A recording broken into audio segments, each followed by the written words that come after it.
Hello student, good morning. Let's start today the social science first chapter, resources of India types. चलिए, resources of India types. resources का मतलब होता है कुछ ऐसे सोर्स जहाँ से हमें बहुत सारी वस्तुएं प्राप्त होती है ना, बहुत सारे थिंग्स, हमें बहुत सारे ऑब्जेक्ट मिलते हैं. जैसे रिवर हो गया, रिवर, उसके बाद एग्रीकल्चर, फॉरेस्ट. ठीक है, पहला क्वेश्चन है what is meant by soil erosion. Soil erosion का मतलब होता है कि मिट्टी का कटाव. ठीक है, मिट्टी की जो लेयर्स होती है, जब वो जो टॉप लेयर होती है, जब वो अपने सरफेस से अवे चले जाती है, तो ये होता है सॉइल इरोजन. आंसर पढ़ रहे हैं हम. Soil erosion is the process. देखिए, सॉइल इरोजन एक प्रोसेस होती है जिसमें टेकिंग अवे और washing away of the soil. जो सॉइल होती है वो हवा के माध्यम से और पानी के माध्यम से उस टॉप लेयर से चली जाती है कहीं और जाके जमा होती है. इसको कहते हैं सॉइल इरोजन या मिट्टी का कटाव. सेकंड क्वेश्चन है what do you mean by the soil conservation.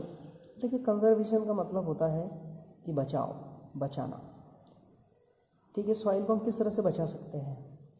Answer है prevention of the soil erosion. देखिए, प्रिवेंशन का मतलब होता है रोकथाम.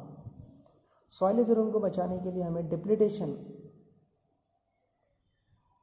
Is called soil conservation. अर्थात डिप्लीटेशन का भी मतलब बचाना ही होता है. सॉइल को बचाना, उसको बहने से रोकना, उस जगह से जाने से रोकना, ये होता है कंजर्वेशन ऑफ सॉइल. इसके बाद हम देखते हैं, अगला है the ever increasing population has result in the destruction of natural resources. मतलब दिन प्रतिदिन जो जनसंख्या है वो भारत की बढ़ती जा रही है, जिसके कारण हमारे जो नेचुरल रिसोर्सेज है उसको भी बर्बाद किया जा रहा है. डिस्ट्रक्शन का मतलब होता है बर्बाद. Therefore the destruction prevent destruction soil conservation is necessary. मतलब कह रहा है कि इसलिए बर्बादी को रोकना और सॉइल को कंजर्वेशन करना, ये दोनों ज़रूरी है. नेक्स्ट क्वेश्चन है what are the source of underground water. देखिए, अंडरग्राउंड मतलब ज़मीन के अंदर जो पानी के जो स्रोत हैं उनके नाम वो पूछ रहा है. बहुत ही सिंपल क्वेश्चन है. It is obtain on the surface through wells. Underground water का यूज़ हम किस तरह से कर रहे हैं, कुओं के द्वारा, ट्यूबवेल्स के द्वारा. ठीक है, ह्यूमन बींग्स जो प्राणी है, मानव है, वो उसका यूज़ इरिगेशन पर्पस के लिए कर रहा है, खेती के लिए कर रहा है, गार्डनिंग के लिए कर रहा है और इंडस्ट्रियल पर्पस के लिए वो कर रहा है. इंडस्ट्रियल मतलब कपड़ा मिल, ठीक है, बहुत सारी जो अदर हमारी इंडस्ट्री होती है ना, कॉटन मिल्स हो गई, जहाँ मैन्युफैक्चर का काम होता है. नेक्स्ट क्वेश्चन है what is the basic modified forest policy of 1988. 1988 की जो मॉडिफाइड का मतलब होता है पुनः स्थापना करना, बदलाव करना, परिवर्तन करना. चलिए देखते हैं. The new policy forest policy of 1950 was revised. Revise का मतलब होता है संशोधन, संशोधन या फिर परिवर्तित करना. ठीक है, ऑन 7 दिसंबर 1988 को इसकी स्थापना की गई. इसको फिर से मॉडिफाई किया गया. पहले 1950 था, उसके बाद में इसको फिर से उसकी स्थापना की गई, मॉडिफाइड किया गया, बदलाव किया गया इसमें 1988 में. और फिर कुछ महत्वपूर्ण ऑब्जेक्टिव्स, उद्देश्य रखे गए. होल्ड्स का मतलब होता है रखना. तो पहला पॉइंट देख सकते हैं, मेंटेनेंस ऑफ इन्वायरमेंट स्टेबिलिटी. जो इन्वायरमेंट है उसको मेंटेनेंस करना. स्टेबिलिटी मतलब होता है स्थायित्व, तो हमारे इन्वायरमेंट को स्टेबिलिटी करना. Second, conservation of natural heritage. Heritage का मतलब होता है जो विरासत है, तो कह रहा है कि हमारी जो पुरानी विरासतें हैं उसको, नेचुरल विरासतें हैं उसको कंजर्व करना। और उसके बाद में step to meet basic requirements of people, कुछ कदमों को उठाना मानव की कुछ बेसिक रिक्वायरमेंट्स होती है और उसके लिए जो है कुछ कदमों को उठाना। नेक्स्ट क्वेश्चन है हमारा,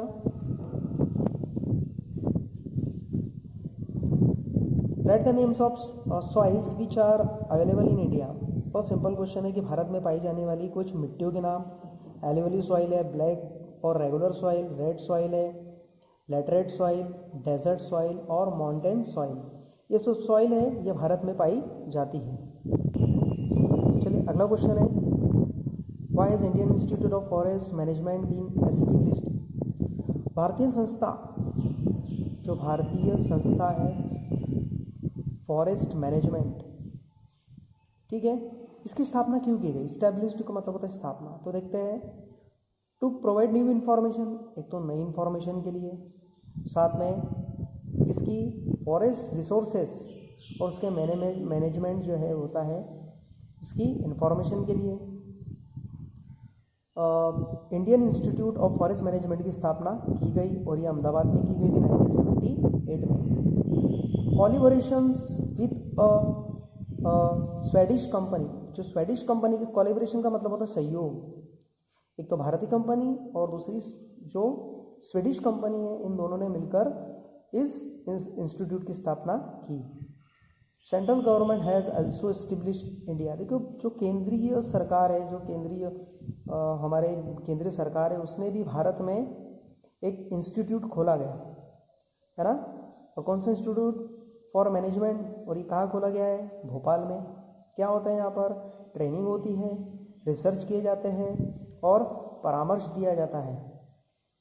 पीजी और डॉक्टर्स डिग्री आर अवॉर्डेड है, और यहाँ पर जो पीजी पोस्ट ग्रेजुएट और डॉक्टर की डिग्री यहाँ पर जो है वो अवॉर्डेड की जाती है, उनको दी जाती है जो भी यहाँ पर ये कोर्स करता है। Next question, question number 7, what is pink revolution. ठीक है, गुलाबी क्रांति की बात कर रहे हैं। तो देखते हैं जैसे कि जो नेचुरल मिनरल्स और विटामिन्स होता है जो कि काफ़ी एक इम्पॉर्टेंट रोल्स प्ले करता है हमारे बॉडी में, ठीक है, बैलेंस बनाने के लिए और हमारे इम्यून सिस्टम को मजबूत करने के लिए। उसके बाद में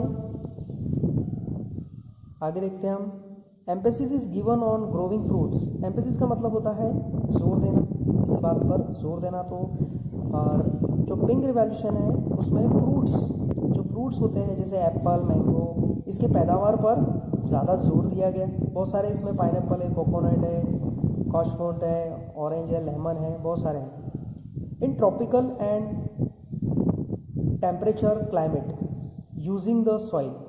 ट्रॉपिकल का मतलब होता है कि उष्णकटिबंधीय, हिंदी में कहते हैं वर्षा वाले वन, जहाँ पर टेम्परेचर ज़्यादा होता है, ऐसे क्लाइमेट वाले जगह और सॉइल वहाँ पर varied climate of our country. क्योंकि हम देखते हैं कि हमारे भारत में जो है वो क्लाइमेट जो होता है वो अलग अलग होता है, कहीं पर ठंडा है, कहीं पर गर्म है, कहीं जो है वो ना ज़्यादा गर्म है ना ज़्यादा ठंडा है, मिडिल में है। तो इस तरह के जो रिवॉल्यूशन है उसको नाम दिया गया है pink revolution. Question number 8, so simple, name the 4 nuclear power station of India. Nuclear power station जहाँ पर न्यूक्लियर से पावर जनरेट की जाती है, तो ऐसे स्टेशनों के बारे में बताना है आपको, और ये कहाँ पर इस्टेब्लिश्ड है, कहाँ पर इनको बनाया गया है। तो तारापुर महाराष्ट्र है, सेकंड है कोटा राजस्थान, उसके बाद फिर कलपक्कम है तमिलनाडु में, और नेरोरा है उत्तर प्रदेश में। चलिए next question, question number 9, the name renewable and non renewable sources of power. वो पूछ रहा है कि रिन्यूएबल का मतलब होता है जिसको फिर से तैयार किया जा सकता है, नेचर में खुद ही बनते हो। नॉन रिन्यूएबल मतलब ये ऐसे होते हैं जिनको तैयार होने में काफ़ी समय लगता है, तो इसको कहते हैं नॉन रिन्यूएबल। इंसान नहीं बना सकता इनको। तो देख सकते हैं हम, renewable source of power include solar energy, wind energy होती है, जियोथर्मल एनर्जी होती है। ये है रेनेबल सोर्स, इसको हम फिर से बना सकते हैं। लेकिन कुछ ऐसे सोर्स है जैसे कोल, पेट्रोलियम, नेचुरल गैस, इलेक्ट्रिसिटी, ये सब नॉन रिन्यूएबल सोर्स, पावर के नॉन रिन्यूएबल सोर्स में आते हैं। आखिरी question, right any two uses of mica. Mica को हिंदी में कहते हैं अभ्रक। वो पूछ रहा है कि भाई इसके दो उपयोग बताइए। So simple. तो सबसे पहले इन मैन्युफैक्चरिंग ऑफ मेडिसिन्स, और second in transmission of electricity. एक तो मेडिसिन बनाने में, और दूसरा इलेक्ट्रिक जो होता है उसको एक जगह से दूसरी जगह पहुंचाने में इसका उपयोग किया जाता है। तो स्टूडेंट्स, आज हमने 10 क्वेश्चन देखे, ये वेरी शॉर्ट के थे। अगले जो भी हमारी क्लास होगी तो उसमें आपको कुछ और शॉर्ट आंसर टाइप के क्वेश्चन जो है वो आपको सेंड कर दिए जाएंगे। ठीक है, ओके, थैंक यू।